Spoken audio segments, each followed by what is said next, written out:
Firefighters in southern Utah are battling an unprecedented wildfire for this time of year. The Brian Head fire has burned at least 13 homes. It covers more than 71 square miles. That is larger than Washington, D.C. The fire is one of dozens burning across the West. The region continues to suffer from a heat wave. Jamie Yuccas is at a command center in Panguitch, Utah. Jamie, good morning.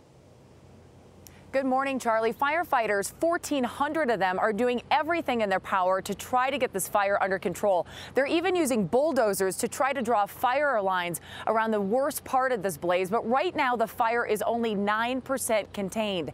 That's because on Monday, they faced severe weather conditions like low humidity, high winds, and extreme heat. That forced more evacuations to the north of this fire. Today, the weather should be a little bit better, but many are worried it just can't contend with this extreme fire season.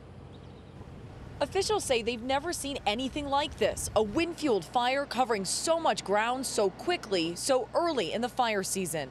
What's the worst case scenario with this fire?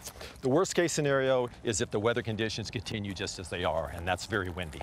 Fire Information Officer David Aker says red flag warnings are in place for the next few days, meaning that dangerous fire conditions will continue. It's been a wind-driven fire from the very beginning. Winds up to 30 miles an hour, gusts even higher than that. And when wind is pushing a fire at that kind of speed, it's very difficult to get out in front of it for the firefighters.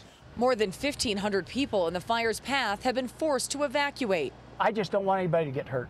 And if the cabin burns, we'll deal with it and rebuild it. But you can't replace a life.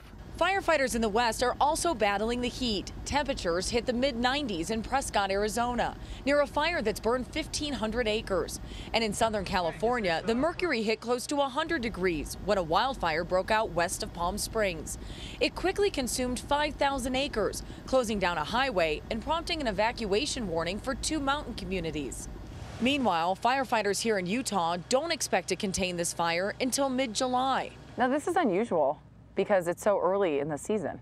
It is. Normally, this kind of fire in this area would probably be more like in August. So it's pretty unprecedented for this time of year to see this kind of fire activity and behavior. This fire began by someone using a blowtorch to burn weeds. We don't know who that person is or if they'll face any charges. So far, the cost to fight this fire is at $7 million, Norah. All right, Jamie, thank you so much.